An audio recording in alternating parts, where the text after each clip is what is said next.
For patients who snore, we make with our lab, we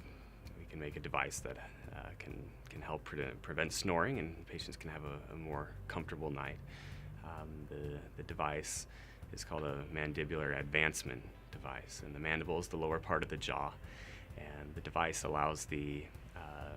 pulls the lower jaw forward, which allows the airway to open, and that sound that's made, the sound from the turbulent air from our breathing, the airways open, and that sound is taken away.